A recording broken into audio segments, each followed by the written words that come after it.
Come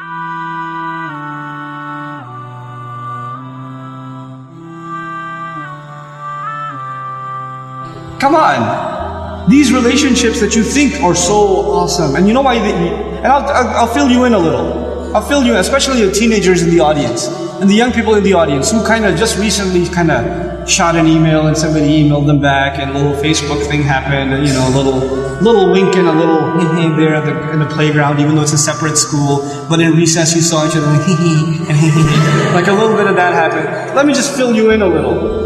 All of this is a product of low self-esteem. You think you're ugly.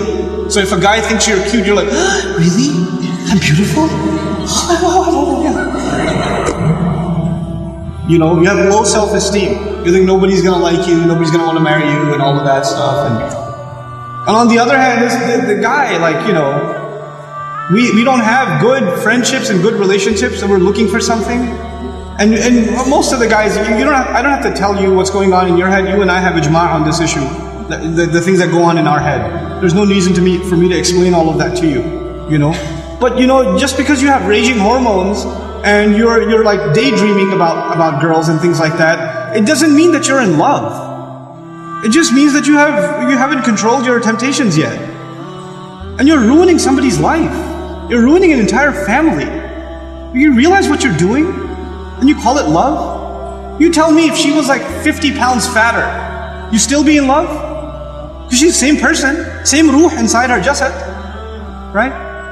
If she was a burn victim or something, if her hand burnt off, or her ear was missing, you still be in love? Or you find somebody else to love all of a sudden? And if you can't answer that question honestly, then come on, you're not in love, you're just hormonal. That's all you are, This is what we've done to relationships that are supposed to be beautiful. Marriage is supposed to be a beautiful relationship. It's supposed to be a lifelong relationship. But because you're watching all of these models on TV and stupid women that are just throwing themselves at men and all this stuff, and you've developed this delusional concept of what it means to have love in your life. Delusional concept. Our deen came to free the world from this nonsense. To free it. Because we have a more mature understanding of what it means to have love in your life. I'm not saying you shouldn't marry someone you like, you should. You should be attracted to your future spouse. All of those things are fine. But there's a decency that you have to exhibit before then.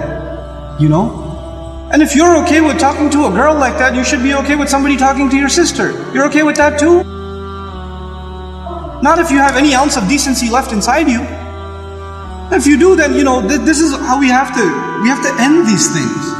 And if you've been in that kind of relationship, or you're in one of those relationships right now, nobody knows. Only Allah knows and you know. Don't raise your hand, please. Right? What I'm saying, and you're like, after today's lecture, I have decided I no longer want to be your friend. Don't even write that, because even then you're looking for a response. You're kidding yourself. And then you're checking, did she write back? Yes, we should no longer be friends. And then you'll write back, you're right, we really shouldn't be friends anymore. And then she'll write back, yeah, never again. And then you're still doing it. Just stop, just cut it off. Just cut it off. It's not good for you. And guys, I've done a whole series on shame, so I won't repeat the whole thing because it took hours and hours and hours. But I will tell you this. It's okay to be attracted to a girl. Allah put that in you. You're not evil for finding a girl beautiful. It's not haram for you to feel that way. You have to control it though. You have to control yourself. Our deen teaches us self-control. And if you cannot exhibit self-control in one aspect of your life, you'll lose self-control in other aspects of your life.